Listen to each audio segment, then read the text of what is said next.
नमस्कार। आज हम चर्चा करेंगे जो हमारा भोजन है वह भोजन कैसे पचता है। हम लोग जहाँ तक इस चीज़ को समझते हैं कि एसिड हमारा हाइड्रोक्लोरिक एसिड जो हमारे आमाशय में गैस्ट्रिक जूस जिसको बोलते हैं वह जनरेट होता है, जिससे मुख्य रूप से खाना पचता है, खाना जलता है आप कह सकते हैं। लेकिन हमारे शरीर में जो भी क्रियाकलाप है, जैसे हमारा खून है, जो रक्त का संचार है, स्टूल है, स्वेट है, यूरिन है, क्या ये सब इतना एसिड हमारे शरीर में है, ये एसिडिक हो जाए तो काम चलेगा? नहीं, हमारा जीवन समाप्त हो जाएगा। हमारे ब्लड हो गया, यूरिन हो गया, स्वेट हो गया, स्टूल हो गया, ये जितने भी अपशिष्ट पदार्थ हैं या जितने भी हमारे शरीर के संचार के लिए रक्त का प्रवाह होता है, ये सब एक न्यूट्रल होता है, उदासीन होता है, न ही अम्लीय होता है न ही क्षारीय होता है। तो जो इतना हमारे पेट में जो गैस्ट्रिक जूस हमारा आमाशय में जनरेट होता है, तो फिर उसको न्यूट्रलाइज करना पड़ता है।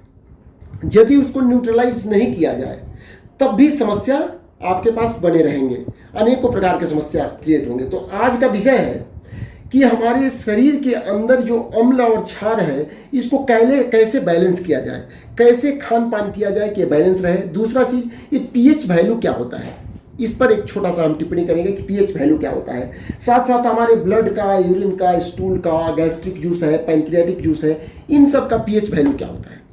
तो सबसे पहले चलते हैं कि पीएच वैल्यू होता क्या है। पीएच वैल्यू मुख्य रूप से पावर ऑफ हाइड्रोजन मीन्स सांद्रता के रूप में, तो इस प्रकार से हम समझ नहीं पाएंगे, हम ऐसे समझा रहे हैं कि जहाँ तक आप अच्छी तौर से पीएच वैल्यू समझ जाएंगे। पीएच वैल्यू वो होता है यदि 6 से नीचे पीएच वैल्यू है तो ये अम्लता को दर्शाता है कि इसमें अम्ल ज़्यादा है। 6 से नीचे पीएच वैल्यू ये अम्ल को दर्शाता है कि अम्ल ज़्यादा है, और 6 से ऊपर पीएच वैल्यू हो गया तो अम्ल कम हो गया और क्षार ज़्यादा हो गया, वो क्षारीय। तो हमारे पेट के अंदर, डाइजेस्टिव सिस्टम के अंदर अम्लीय और क्षारीय दोनों पदार्थ जनरेट होते हैं। तो अम्लीय और क्षारीय, देखिए यहाँ पर लिखा हुआ है अग्न्याशय, यकृत और पित्ताशय, ये 3 जो ग्रंथि हैं, ये मुख्य रूप से हमारे अम्ल और क्षार का संतुलन बनाता है। जैसे आप देखे होंगे किसी का लीवर काम नहीं कर रहा है, तो लीवर काम नहीं कर रहा है तो क्या होता है, लीवर से क्षारीय पदार्थ जनरेट होता है, जिसको पित्त रस हम बोलते हैं, जो गैल ब्लैडर से, पित्ताशय से आकर के डिओडेनम में, हमारे छोटी आंत के ऊपरी भाग में आकर के मिलता है। तो कहाँ से मिलता है, थोड़ा सा आप समझेंगे। हमारे पेट के आमाशय में केवल अम्लीय रहता है, जो फूड हम खाते हैं तो पहले वो एसिडिक, वहाँ पर गैस्ट्रिक जूस जो एसिडिक होता है उसकी वैल्यू हम कहीं लिखे हैं कि नहीं लिखे हैं, हाँ, गैस्ट्रिक जूस का वैल्यू जो है 1.0 to 2.0 लगभग उसका पीएच होता है, जो गैस्ट्रिक जूस है। मानिए ये यदि आपके चेहरा पर फेंक दिया जाए तो चेहरा जल जाएगा, इतना उसमें स्ट्रॉन्ग एसिड होता है। तब हमारे खाना को जलाया जाता है, उसी एसिड में हमारा पाचन तंत्र में खाना पहले जलता है। अच्छा, खाना जब इतना एसिडिक है, ये गैस्ट्रिक जूस यदि हमारे छोटी आंत में चले जाए तो छोटी आंत जल जाएगा, इसलिए ये एसिडिक चीज कहीं हमारे अंग में रह नहीं पाएगा ज़्यादा देर, इसको फिर न्यूट्रलाइज करना होता है। वो न्यूट्रलाइज कहाँ से होता है, तो ये हमारे पित्ताशय से, अग्न्याशय से और यकृत से, means pancreas, liver and gall bladder, ये 3 ग्रंथि हैं जो क्षारीय रस जनरेट करता है, क्षारीय रस को उत्पन्न करता है, जो कि हमारे अम्लीय, जो हमारे खाद्य पदार्थ पेट में जो अम्लीय रहता है उसको न्यूट्रलाइज करके फिर उसको न्यूट्रल, उदासीन करके हमारे आंत में भेजता है। तब वहाँ से हमारे आंत के परत से जो ब्लड के वहाँ पर झिल्ली जो है वो वहाँ से उसको अवशोषित करती है न्यूट्रिएंट्स को।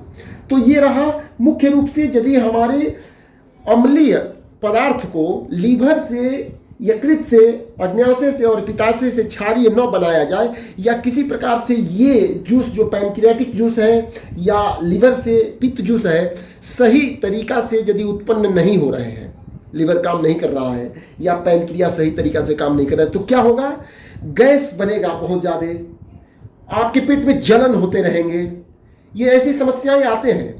तो लोग इसको डीपली जब नहीं समझते हैं ना, तो फिर उसका निदान नहीं निकल पाता है। कुछ लोगों को गैस बनते हैं और जलते हैं, गला जलते हैं, तो वो लोग नींबू का सेवन करेंगे, खट्टा पदार्थ का सेवन करेंगे। नहीं, उस समय आपको क्षारीय पदार्थ सेवन करने की जरूरत है। और इस चीज का ध्यान देना है कि क्या हमारा लीवर और पित्ताशय, अग्न्याशय सही तरीका से काम कर रहा है। यदि नहीं कर रहा है तो उसके लिए आपको सावधान हो जाना है। तो चलिए अब चलते हैं एसिडिक, अल्कलाइन और साल्टी। जो साल्टी, जो लवणीय पदार्थ होता है, ये उदासीन होता है। उदासीन हमारा पानी जो होता है ये न अम्लीय है न क्षारीय है। इसका वैल्यू लगभग 7 जो वैल्यू होता है ये माना जाता है न्यूट्रल, उदासीन। तो हमारे लगभग शरीर के, देखिए शरीर के जितने हमारे ब्लड है, रक्त, यूरिन, पेशाब, स्टूल और हमारा गैस्ट्रिक जूस, देखिए इस तीनों चारों का वैल्यू हम लिखे हैं ताकि आप कोरिलेट करेंगे कि देखिए सभी का वैल्यू लगभग 6 से 7 के बीच में है, 6, 7, 8।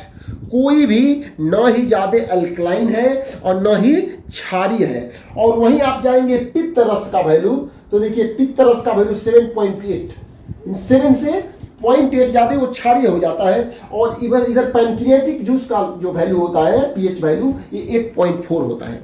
मीन्स बहुत ही क्षारीय होता है पैनक्रियाटिक जूस।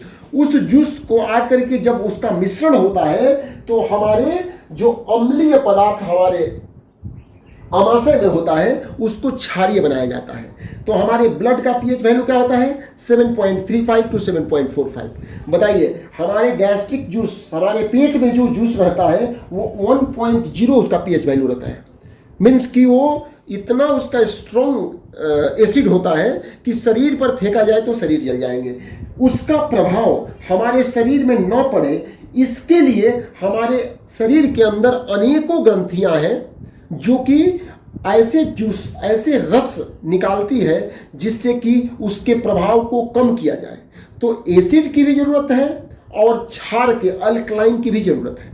तो यदि एसिड आप न्यूट्रलाइज नहीं कर पा रहे हैं तो ब्लड में एसिड बढ़ जाएगा, आपकी यूरिन में एसिड आने लगेंगे, यूरिन में दुर्गंध आने लगेगा, स्टूल से दुर्गंध आने लगेगा। इसीलिए ब्लड, यूरिन और स्टूल टेस्ट कराए जाते हैं जिसमें उदासीनता को देखा जाता है कि किस चीज का मिश्रण बढ़ रहा है। जिस चीज का मिश्रण बढ़ रहा है उस पर, अब उसके अनुसार ये सांकेतिक होता है, ये संकेत देता है कि कौन से ग्रंथि हमारे कार्य करने में सक्षम नहीं है, कौन सी ग्रंथि सुचारू रूप से कार्य नहीं कर रही है। तो ये मुख्य रूप से वर्णन रहा कि हमारा एसिडिक फूड और एल्कलाइन फूड और साल्टी फूड का क्या महत्व है। यदि हमारे शरीर में केवल एसिडिक फूड जा रहा है और हमारे ये अग्न्याशय, यकृत और पित्ताशय सही तरीका से उसको न्यूट्रलाइज नहीं कर पा रहा है तो आपको भी कोशिश करना है कि हम क्षारीय पदार्थ भी लें। तो छोटी सी बताएं कि अम्लीय फूड क्या होगा। खट्टा चीज जो होता है, इससे पहले के वीडियो में बनाया हूं मैं। अम्लीय फूड जो खट्टे पदार्थ होते हैं अम्लीय फूड हो गए। जैसे आप खट्टा फल फूल ले लिए, नींबू का रस ले लिए, संतरा ले लिए या कोई भी खट्टा फल ले रहे हैं, विनेगर ले रहे हैं, ये एसिडिक हो गया। अल्कलाइन क्या होता है? अल्कलाइन जितने भी जो प्राकृतिक फॉर्म में है, जैसे आप लीफी वेजिटेबल्स जैसे कि साग हो गए, पत्तेदार साग हो गए, आपका तरबूजे हो गए, खीरा हो गए, ककड़ी हो गए, ये सब अल्कलाइन मीन्स प्राकृतिक फॉर्म में अल्कलाइन होता है। जैसे है बिना उबाले यदि खा ले रहे हैं तो ये अल्कलाइन होता है। दूध, ताजा दूध, जो मिल्क बिल्कुल भैंस या गाय से जब दूह करके निकाला जाता है उस समय का दूध जो होता है वो अल्कलाइन होता है। और साल्टी नॉर्मल जो भी हमारे समुद्री पदार्थ जो होते हैं, सी फूड्स जिसको बोलते हैं, वो सब लवणीय होते हैं। तो लवणीय फूड लगभग उसका पीएच वैल्यू 7 होता है। मीन्स वो न ही अम्लीय होता है न ही क्षारीय होता है। तो आज का विषय आप लोगों को कैसा लगा अवश्य बताइएगा। धन्यवाद।